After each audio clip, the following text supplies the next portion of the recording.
Lead on one stage restart there. How'd it feel, or how different was your truck leading versus back in traffic? And did you have anything for the 11? I don't think anybody had anything for the 11. I think, whoever, used them up or whatever. And that's what happened in the second stage too when we got the lead.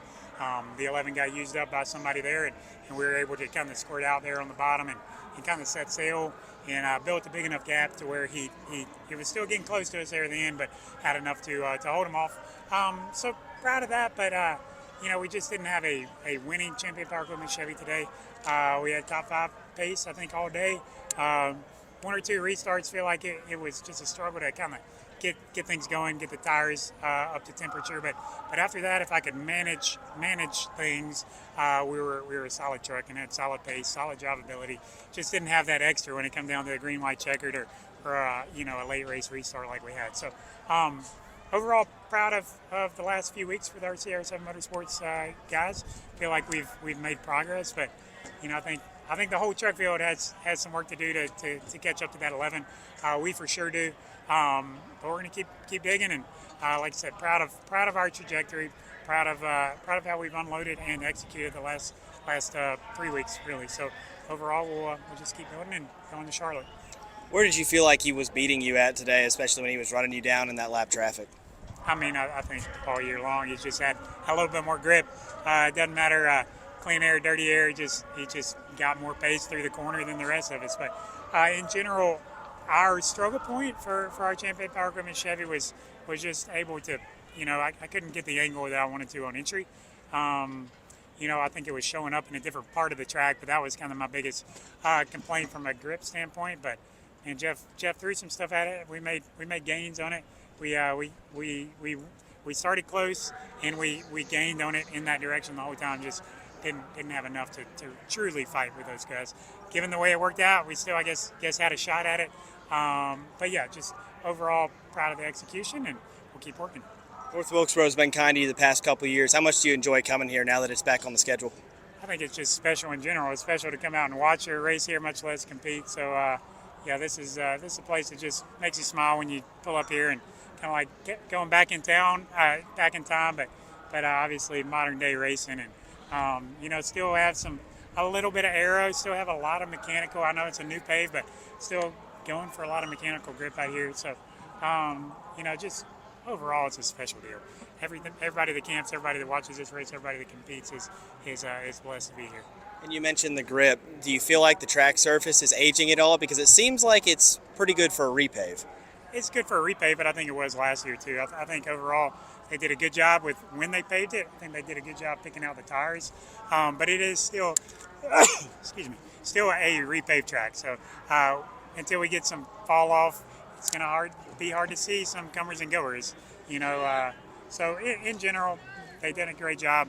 Still need 3 or 4 years, I think, before we get a lot of, pit with 30 to go and just drive to the front. Ty Majeski, you came home 5th.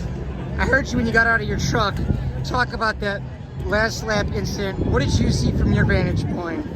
I just saw trucks. I'm not going to get in the middle of anything, but yeah, guys obviously racing hard for the lead and gave me a few spots, so I'm happy about it, and I'm not in the drama. So honestly, just really a mess of a race for us. We had a lot of penalties. Our tack was set wrong. We had safety violation. Truck wasn't great. I'm sick. Joe's sick. It was just kind of a little bit of a mess of a day. So yeah, I don't think we're gonna end up 5th. I think it's gonna be more like 7th or 8th. But regardless, we'll take a top 10 out of after really what we battled all day today. I was gonna say, they even said on the broadcast that for being a short track guy, you seem to be lacking today.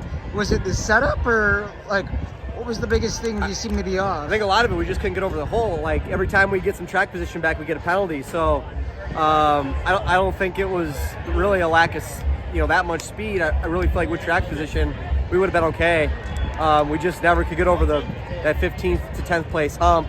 And once we would get close to getting over it, we get a penalty and have to start all back over again. So yeah, just rough day, but a solid finish. All right, well, I hope you feel better, and best of luck at Charlotte next week. Thank you. After a relatively calm race, Tyler Ankrum, you finished 4th. What did you see on that final restart? Had my one bad restart all day long. Terrible restart. The 11 brought us to the box real slow, and I was committed to.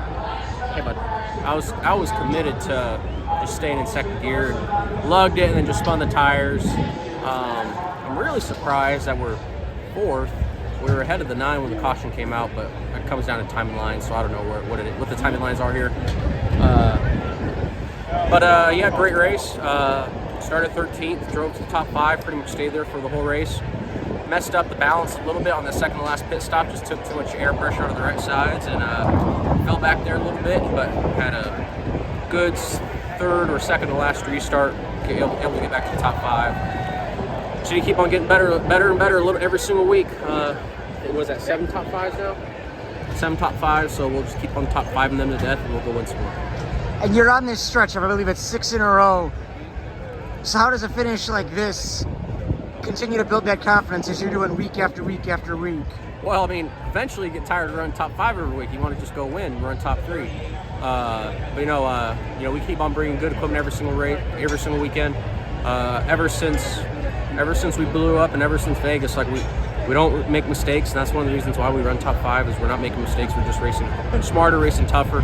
That's what you got to do to run up front of the truck series. All right, well, good job on your 4th place finish, and best of luck at Charlotte next week. Thank you. This is Custom Patch Hats. But what makes us custom? Well, that actually begins with you. We're just bringing your unique vision to life. No knockoffs, no lookalikes. Your design is one of a kind. We know hats, we know design, and we know quality. The proof? It's in our production. Hand-stitched with precision and care, with brands you know and trust. A one-of-a-kind patch deserves a one-of-a-kind treatment, all the way to your doorstep. It's how we keep it custom. Kevin Nix with Frontstretch.com. Come back soon for more great racing videos, and if you like us, don't forget to hit that subscribe button.